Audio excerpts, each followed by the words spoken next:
at Onamanese. Somehow she had to carry on to raise this child. She got the job, and her son, Norman, would later write about the trip out there. He said he sat beside his mother in the buggy while they looked for the place. And he said in his child's mind, it was the roughest trip that anyone could ever have imagined. There was barely a road. He said, barely a semblance of a road. And we were passing over in our buggy logs and sinking into ruts. And he said, in my child's mind, I thought we were going to the end of the earth. And when we got there, finally, I thought we had found it. He said it was the most desolate picture he could have imagined. And even though today we might consider it one of the top beautiful views in the area, at that time, the school sat at the very edge of a 200-foot bluff. And he said, there was no little house that they expected. 3 rooms had been tacked on to the back of that schoolhouse for them to live in. No insulation, just boards. And he said when the wind came across Lake Michigan that year, it was the coldest thing he could ever remember, and he thought they would really freeze. But more than that, he worried about his mother. She didn't have another soul other than the Indian children to talk to during that period. And he said during all of this sad period of her life, she kept getting more lonely. And he thought she was going to die. It was so lonely for her there. And so at the end of a year, she didn't know how she could go on. And then she knew there was a ranger family. They lived 1.5 miles away. And he said that Esther Ranger, Mr. Ranger's sister, who hadn't married, lived with the family. So Ann Morgan got in her buggy and went to visit Miss Ranger. And she asked, could you possibly come and live with us this winter? Because I don't think I can go on. And Miss Ranger did that, and she went to live with them that winter. And years later, Mr. Morgan would say, she brought with her her carpet loom, and just the sound and the pounding of that loom that winter made our lives more bearable. And so it's a story of how much this woman was able to endure, because it's also a story of what the pioneer people did to help each other. With Doherty gone and the mission closed, one would suspect that this tribe, this community, would disband. Yet these people had built something more. There was another man, N.C. Morgan. His mother taught at the mission. He had gone to school with the Indian children there. He knew their language. He was their friend, and he remained their friend for a lifetime. And during that period, he was still in this part of the country. And I know that he met with the Indians in this abandoned building. And they met, and Mr. Morgan loved playing the organ, and he had a marvelous baritone singing voice.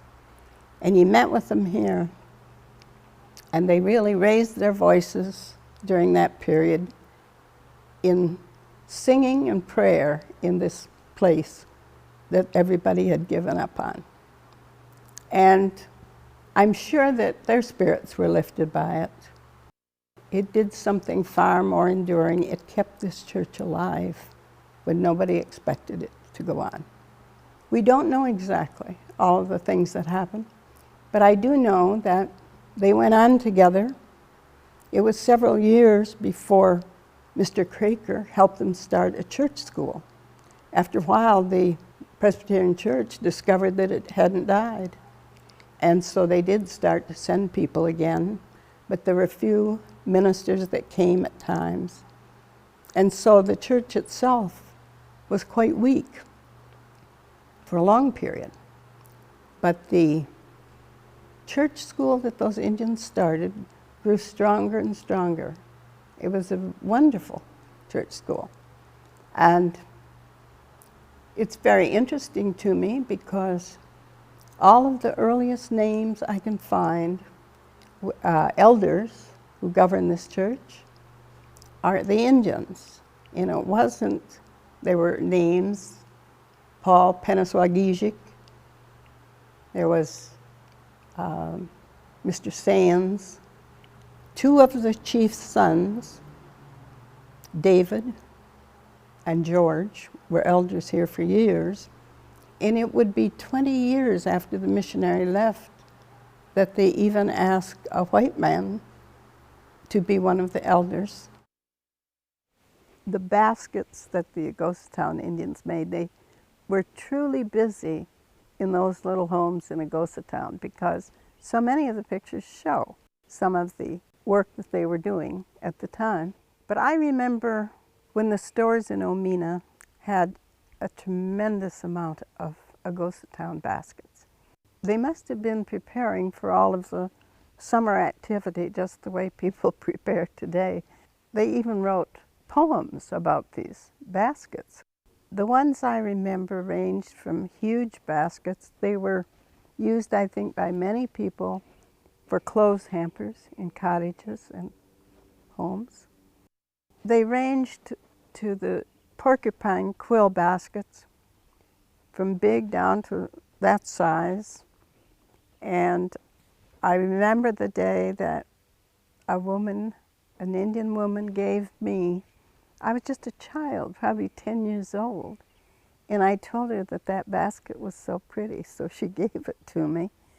And it would be years before I would realize how much work went into it that she just gave it to a little girl. And it makes me appreciate it more, you know, the fact that they did do those things. They knew exactly when to do the birch bark and all, and it's the sweet grass and everything, so it was a very complicated thing and hard. But I think the very thought that they put those porcupine quills into these beautiful designs still amazes me. And I can remember in my grandfather's diary that someone had killed a porcupine and gave it to him. And he said he took all of the quills to Aunt Margaret. Aunt Margaret was Margaret Ogamagigido. David and Margaret Ogamagigido lived not too far from him. And he took her all of the quills so that she could use them in her baskets. And the rest, he said, went to Migiziwas, and that was his pet eagle. Today the church still stands and thrives. Behind it lies a small cemetery where some of the people who created it have been buried. It's called an Indian cemetery, but perhaps there's as many whites as Indians buried here because there was no other cemetery in Omena until the township cemetery in '98. And the first pictures we have of it show perhaps 7 or 8 stones that are no longer here. They were limestones that markers, and they disintegrated a long time ago. This is the headstone of Thomas Miller. He was an Indian boy who went off at 19 to fight in the Civil War. He joined Company K, 1st Sharpshooters, and there's not a lot written about him. I used to walk through the cemeteries on Memorial Day, and always this was the one grave that had some beautiful flowers. And I wondered and wondered who was living to bring this boy flowers on Memorial Day. And then the day came when Preston Smith of Omena died, and the flowers died too. Preston, for all his years, had been interested in Civil War things, and he had remembered this Indian boy all through the years, and I've always thought that was a wonderful thing that he did. Jacob Agosa's parents, David and Mary Wakazu Agosa, were buried here, and He was a Chippewa, she was an Ottawa Indian, and they produced one of the finest Indians that ever lived, I think. And he was baptized up at the mission, and he was a part of this church for so many years, from the time he was young and acted as interpreter to the time he died. I believe it was 1936, and he taught his Indian Bible class until almost the day he died. When I think about life in this little church in Omena, he gave it a lot of warmth, and he seemed to be a healing presence in all of that world between the white man and the Indian. The Indians attempted to make a living as farmers, but gradually these farms disappeared as more whites came, and many of the young men left for more lucrative jobs in lumbering and in factories. The population of Aghosatown also declined as tuberculosis took the lives of some of the Indians. By 1960, Aghosatown was no more. While traveling Michigan State Trunk Highway 22, heading north from Sutton's Bay, on what used to be an Indian trail, one will pass through the little village of Omena and by a small church. They will not see Aghosatown, but it is still there in the hardwood forest where the maples were tapped for syrup.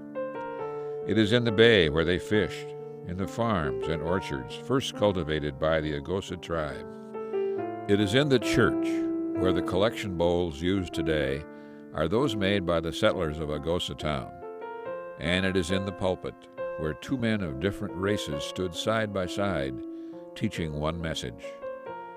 Most of all, the spirit of Aghosatown lies in the people who live today, who refuse to let the foundation of community and friendship, established 150 years ago, be lost in time. This little graveyard tells a poignant story, a fragment of a nation's historical lore, of a missionary who came to share the gospel's glory with the Chippewas and Ottawas who roamed this Great Lake shore. Did the Chippewa lad understand when he fought and died for the cause of the North, when that shot rang out to kill? The sacrifice of a Holy One crucified? The old pine still guards his grave on this little hill.